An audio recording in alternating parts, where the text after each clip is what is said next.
Daniel Pennac, Mon frère, chez Gallimard.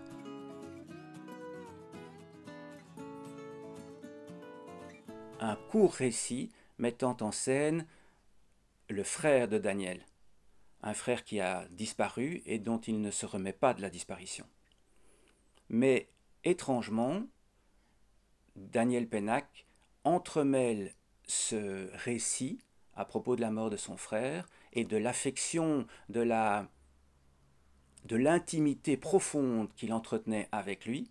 Il mêle cette évocation à celle du livre qu'il préfère le plus au monde, qui est Bartleby, le scribe de Herman Melville.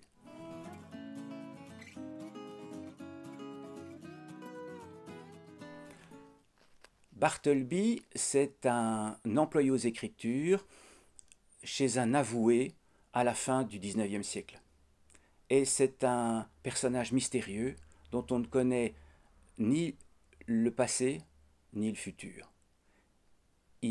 L'avoué qui raconte l'histoire explique comment cet homme s'est présenté à lui, qu'il est un excellent copieur, puisque le métier des avoués qui sont des notaires est de mentionner, de relater les actes de la vie de ses contemporains, et Bartleby est un scribe. Il y en a 3 ou 4 dans le bureau d'avoué. Simplement, il est efficace, mais déterminé. On lui demande de collationner ses pièces, et il dit non. Mais il ne dit pas non, il dit « je préfère pas ».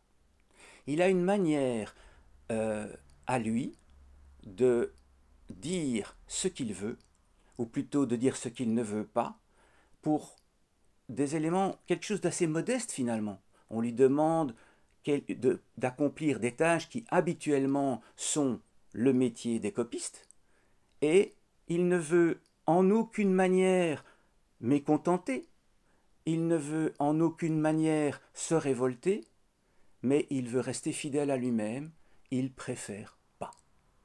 Dans un premier temps, son patron est complètement enragé de voir qu'il n'est pas obéi. Et puis il s'interroge parce qu'il y a ce calme, cette absence totale de violence dans la détermination de son employé, et il se remet en question. Après tout, pourquoi je veux être obéi? Est-ce que c'est nécessaire à mon équilibre? Est-ce que c'est nécessaire à la bonne marche de l'étude? Peut-être pas. Et il va dispenser Bartleby de collationner. Et puis d'autres événements vont rendre la coexistence avec ce drôle de copiste impossible, et l'avoué se séparera de son copiste. Et le copiste disparaîtra d'une manière définitive. Ce livre est raconté avec une précision, un choix des mots qui le rend essentiel. Et Pennac, dans ce livre-ci, ce petit livre, où il nous livre la quasi-totalité de la nouvelle, il ne produit qu'une 50aine de pages sur son frère, mais elles sont essentielles. Pour d'autres conseils de lecture, retrouvez-nous à la librairie de l'Écrivain public, à la Louvière. Et n'oubliez pas d'aimer notre page Facebook.